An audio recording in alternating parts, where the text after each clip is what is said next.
Discuss करते हैं IAS pre exam 2026 के लिए सीसेट पे हम लोग डिस्कस कर रहे हैं।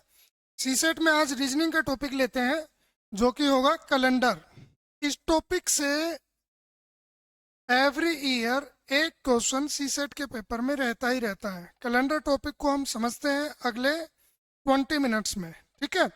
किस तरह से एक्चुअली आपको ये ध्यान रखना है कि कैलेंडर का जो सबसे मेन नंबर है वो है 7। क्यों 7? इसलिए है कि प्रत्येक आफ्टर 7 डेज, या आप कह सकते हैं कि 7 के जितने भी मल्टीप्लायर हैं उतने दिनों के बाद या उतने दिनों से पहले सेम डे होता है।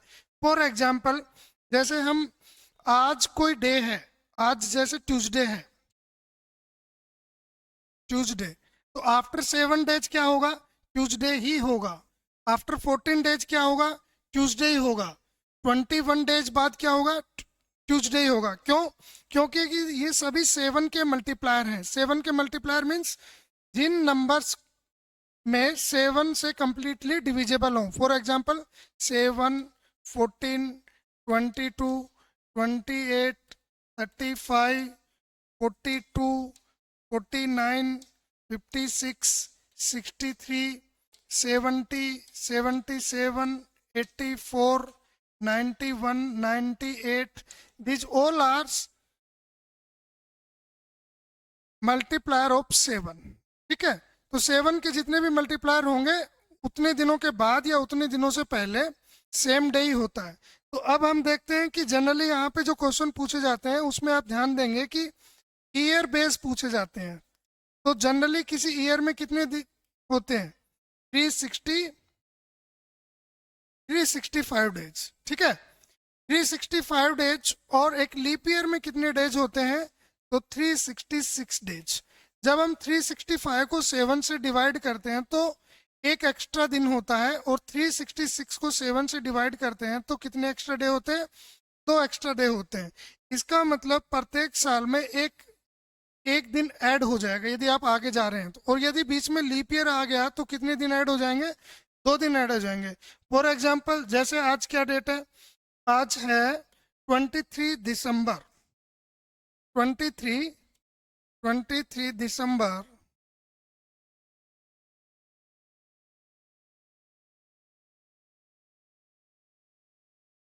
दिसंबर 2025। और आज डे क्या है? आज ट्यूसडे है, ट्यूसडे। अब ट्यूसडे है 23 दिसंबर 2025 को क्वेश्चन ये पूछा जाए कि 23 दिसंबर 2026 को क्या होगा? तो your answer is Wednesday. Wednesday होगा। क्यों? क्योंकि आपको ये पता होना चाहिए कि 2026 जो है वो लीप ईयर नहीं है, जनरल ईयर है, और आपकी जो डेट और मंथ है वो सेम है, 23 दिसंबर ही है। लेकिन ईयर चेंज हो गया, 2025 की जगह 2026 आ गया, तो एक एक्स्ट्रा दिन इसमें ऐड हो गया।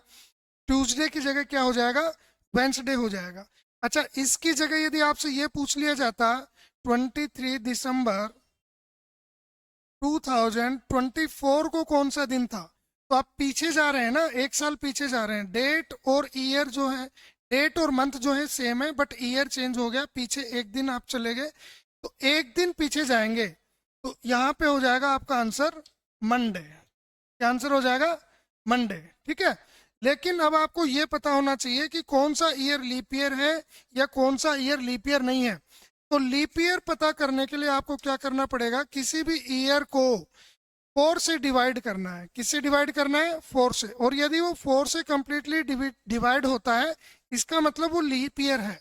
और 4 से डिवीजन का रूल आपको डिविजिबिलिटी रूल में बताया गया है। जैसे 2021 है, तो क्या ये लीप ईयर है? नहीं। क्यों? क्योंकि 4 से डिविजिबिलिटी का रूल क्या है कि लास्ट के 2 डिजिट 4 से डिवाइड होनी चाहिए, तो इसमें नहीं हो रहा है, इसका मतलब ये लीप ईयर नहीं है। 2022 क्या लीप ईयर है? ये भी नहीं है, क्योंकि 22 जो है 4 से डिविजिबल नहीं है। क्या 2023 लीप ईयर है? नहीं है, क्योंकि ये भी 4 से डिविजिबल नहीं है। लेकिन 2024 जो है वो लीप ईयर है, बिकॉज ऑफ 24 जो है 4 से डिविजिबल है। तो इस तरह से जैसे 2024 यदि आपका लीप ईयर है तो इसके बाद क्या होगा, 2028 आपका लीप ईयर होगा, फिर 2032 आपका लीप ईयर होगा, उससे पहले 2020 आपका लीप ईयर था, 2016 आपका लीप ईयर था। इनके अलावा जितने भी ईयर हैं वो जनरल ईयर हैं। लीप ईयर जो है वो प्रत्येक 4 साल में एक बार आता है, और जो ईयर 4 से कंप्लीटली डिविजिबल होता है वो लीप ईयर होता है। लीप ईयर का डिफरेंस क्या होता है, तो आप ध्यान देंगे, लीप ईयर में जो एक एक्स्ट्रा डे होता है वो होता है केवल 29 फेब की वजह से, 29 फेब की वजह से, 29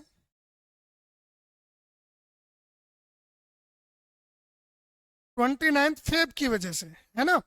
तो ध्यान दीजिएगा, यदि लीप ईयर भी हो लेकिन 29 फेब का इफेक्ट ही ना हो तो फिर 2 डेज नहीं बल्कि एक ही दिन का फर्क पड़ेगा। कैसे, देखिए आप, जैसे कोई आपसे कहे कि 1 मार्च 2024 को मान लेते हैं ट्यूसडे था, मान लेते हैं, अब आपसे पूछा जाए कि 1 मार्च 2025 को क्या होगा, तो ध्यान दीजिएगा 2024 वैसे लीप ईयर है लेकिन लीप ईयर का इफेक्ट इस पे हुआ ही नहीं, क्योंकि ये 29 फेब के बाद का है, इसलिए इसमें एक ही दिन बढ़ेगा और आपका आंसर यहाँ पे केवल क्या आएगा, वेंसडे ही आएगा। क्या आएगा, वेंसडे। यदि यही बात 29 फेब की पूछ ली जाती, 1 मार्च की जगह 29 फेब होता, तो फिर जो आपका आंसर है वो वेंसडे ना होके क्या हो जाता, थर्सडे हो जाता, या फिर 28 मार्च होता, या उससे पहले का कोई भी दिन होता। 1 जनवरी से लेके 29 फरवरी के बीच का कोई भी डे होता तो क्या होता, 2 दिन एक्स्ट्रा हो जाते। ठीक है, तो आपको ध्यान देना है इस तरह से। और बाकी जैसे मान लीजिए आपसे कोई व्यक्ति ये पूछे कि भाई आज जैसे 23 दिसंबर है 2025, अब आपसे कहा जाए कि आफ्टर 100 डे, आफ्टर 100 डे कौन सा डे होगा, 100 दिनों के बाद कौन सा दिन होगा, मंडे होगा, ट्यूसडे होगा, वेंसडे होगा, थर्सडे होगा, फ्राइडे होगा, सैटरडे होगा या संडे होगा, क्या होगा। अब आपको क्या करना है, 100 को डिवाइड करो किससे, 7 से। 100 को जब 7 से डिवाइड करोगे तो रिमाइंडर क्या बच रहा है, 2। ठीक है, 2 रिमाइंडर, इसका मतलब क्या है कि जैसे आज ट्यूसडे है तो इसमें ये 2 ऐड कर दीजिए, ट्यूसडे प्लस 2 मीन्स क्या हो गया, थर्सडे। तो योर आंसर इज थर्सडे। समझ रहे हैं, इस तरह से। अब आपसे कहा जाता कि आफ्टर 200 डेज क्या होगा, 200 दिन बाद क्या होगा, तो आप क्या करते, 200 को डिवाइड करते किससे, 7 से। तो 7 2 जा 14, 6 7 8 जा 56, रिमाइंडर क्या है 4, तो आप 4 ऐड कर देते, ट्यूसडे प्लस 4 कर देते, जो कि क्या होता, ट्यूसडे प्लस 4 क्या होगा, Wednesday, Thursday, Friday and Saturday. तो आपका आंसर क्या हो जाता, यस सैटरडे आपका आंसर हो जाता। इस तरह से ये क्वेश्चंस आपको सोल्व करने हैं। और फिर ध्यान दीजिए कि यदि जैसे आपसे कोई क्वेश्चन डायरेक्टली पूछ लिया जाए इस तरह से कि कोई पर्टिकुलर डेट आपको दे दी जाए लेकिन ये मेंशन ना किया जाए कि आज कौन सा डे है या नहीं है, इस तरह का भी क्वेश्चन आ सकता है। तो इस तरह के क्वेश्चंस के लिए आपको कुछ पॉइंट्स ध्यान रखने होंगे, जैसे कि उसमें डे क्या है, प्लस मंथ क्या है, प्लस ईयर कौन सा, कितने ईयर हैं उसमें, प्लस लीप ईयर कितने हैं, लीप ईयर कितने हैं, प्लस सेंचुरी क्या है, और इसको डिवाइड करना आपको किससे, 7 से। तो ध्यान रखेंगे डे की जगह तो डे ही आएगा, लेकिन मंथ जो है इसके लिए आपको कुछ कोड ध्यान रखना पड़ेगा। जैसे कोड क्या होगा आपका, 025036146 144। तो ये 1 आपके लिए जनवरी के लिए, फरवरी, मार्च, अप्रैल, मई, जून, जुलाई, अगस्त, सितंबर, अक्टूबर, नवंबर एंड दिसंबर, ये 12 मंथ्स के कोड हैं। जनवरी की जगह आपको 1 यूज लेना है, फरवरी की जगह 4, मार्च की जगह 4, अप्रैल की जगह 0, मई की जगह 2, जून की जगह 5, फिर जुलाई, अगस्त, सितंबर, अक्टूबर, नवंबर, दिसंबर। ये ध्यान रखना आपको कि जनरल ईयर के लिए है, इसके लिए जनरल ईयर के लिए। लीप ईयर में एक्चुअली जनवरी और फरवरी में थोड़ा चेंज आ जाएगा। 1 की जगह जनवरी में 0 आ जाएगा और फरवरी में 4 की जगह क्या आ जाएगा, 3 आ जाएगा। किसमें, लीप ईयर में। बाकी सब यों के त्यों रहेंगे, लीप ईयर में भी ऐसे ही रहेंगे और जनरल ईयर में भी यही रहेंगे। लेकिन ध्यान रखना आपको कि जो लीप ईयर है उसके अंदर जनवरी और फरवरी चेंज हो जाएगा। जनवरी में जो 1 आ रहा था जनरल ईयर में वहाँ 0 हो जाएगा और फरवरी में क्या हो जाएगा, 4 की जगह 3 हो जाएगा। ठीक है, तो ये मंथ का कोड आपको ध्यान रखना है। ये 12 का स्क्वायर हो गया, 5 का स्क्वायर हो गया, 6 का स्क्वायर हो गया, 12 के स्क्वायर में 2 ऐड हो गया। फिर ईयर आपको देख लेना कितने ईयर हैं, फिर ये देख लेना लीप ईयर कितने हैं। सेंचुरी का भी आपको कोड ध्यान देना होगा। सेंचुरी का कोड किस तरह से आप ध्यान देंगे, सेंचुरी में जो भी सेंचुरी होगी उसको आप 400 से डिवाइड करेंगे। किससे डिवाइड करेंगे, 400 से डिवाइड करेंगे। तो 400 से डिवाइड करने के बाद जो भी रिमाइंडर आए, जैसे 2000 है, इसको आपने 400 से डिवाइड किया तो रिमाइंडर क्या आएगा, 0 आएगा यहाँ पे। लेकिन यदि 2100 हुआ और इसको आपने 400 से डिवाइड किया तो रिमाइंडर कितना आएगा, 100 आएगा। लेकिन यदि 2200 हुआ, उसको 400 से डिवाइड करेंगे तो रिमाइंडर कितना आएगा, 200 आएगा। और जैसे 1900 हुआ, इसको 400 से डिवाइड करेंगे तो रिमाइंडर कितना आएगा, 300 होगा। तो रिमाइंडर या तो 0 होगा या 100 होगा या 200 होगा या 300 होगा। इनके अलावा कोई रिमाइंडर 400 से डिवाइड करने पे किसी भी सेंचुरी को नहीं होगा। तो ध्यान देना आपको, 0 के लिए जो है वो 6 आएगा। 0 के लिए क्या आएगा, 6 कोड। और 100 के लिए जो कोड है वो आएगा 4, 200 के लिए आएगा 2 और 300 के लिए आएगा 0। यदि सेंचुरी के अंदर रिमाइंडर 0 है तो कोड होगा 6, 100 रिमाइंडर पर 4, 200 रिमाइंडर पर 2 और 300 रिमाइंडर पर 0। ये आपको ध्यान रखना है। ठीक है, अब हम चेक करते हैं कोई भी क्वेश्चन। जैसे हमने क्वेश्चन ले लिया 15 अगस्त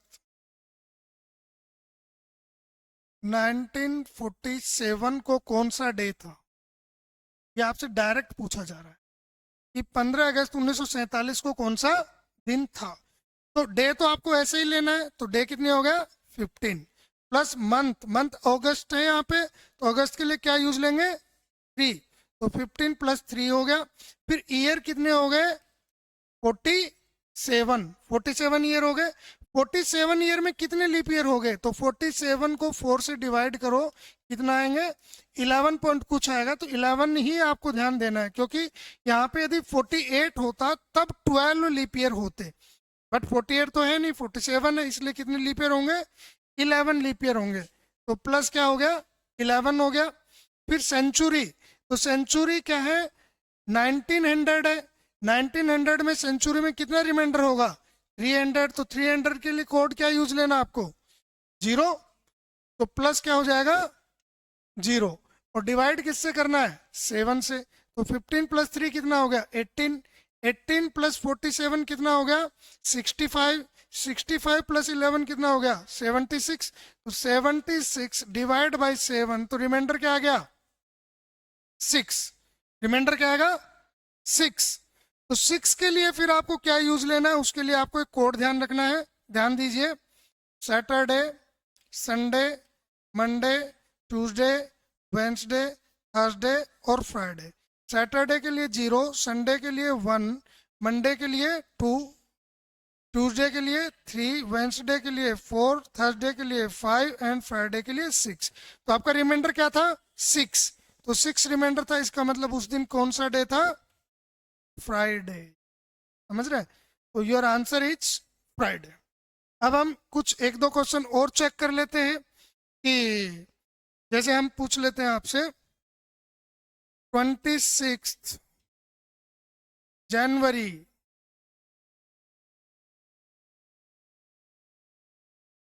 26 जनवरी 1950 को कौन सा डे था। 26 जनवरी 1950 को कौन सा दिन था, क्योंकि ये रिपब्लिक डे की शुरुआत हुई थी ना यहाँ से। ठीक है, तो 26 की जगह तो आप क्या लेंगे, 26 ही लेंगे। जनवरी की जगह क्या लेंगे, क्योंकि देखिए ये जनरल ईयर है, क्योंकि 50 जो है 4 से डिवाइड नहीं होता है, इसका मतलब ये जनरल ईयर है। जनरल ईयर में जनवरी में क्या यूज होता है, 1। फिर ईयर कितने हैं 50, 50 ईयर्स में लीप ईयर कितने होंगे 12, क्योंकि 50 को आप 4 से डिवाइड करोगे तो 12.5 आएगा, तो पॉइंट का तो कोई मतलब नहीं है, केवल 12 आपको ऐड करना है, तो 12 आपने ऐड कर दिया।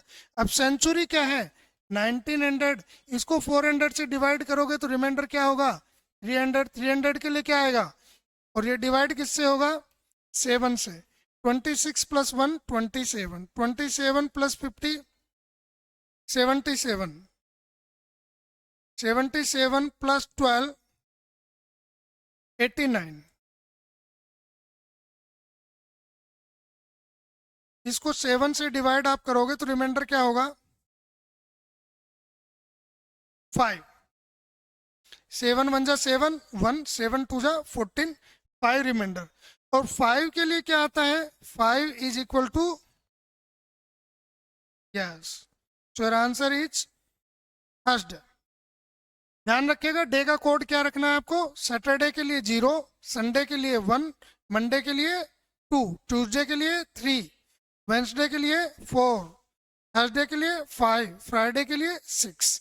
और ये कैसे, क्योंकि देखिए आप जो भी 7 से यदि आप किसी भी नंबर को डिवाइड करोगे तो रिमाइंडर या तो 0 होगा या 1 होगा या 2 3 4 5 और 6, इनके अलावा कोई रिमाइंडर रह नहीं सकता। ठीक है, तो इस तरह से जो सीसेट में प्रीवियस ईयर के क्वेश्चंस हैं वो नेक्स्ट क्लास में हम वो करवाएंगे आपको कि आईएएस प्री से अभी तक सीसेट में जितने भी क्वेश्चन आए हैं कैलेंडर से रिलेटेड वो नेक्स्ट क्लास में आपको करवा दिए जाएंगे। ठीक है, थैंक यू वेरी मच।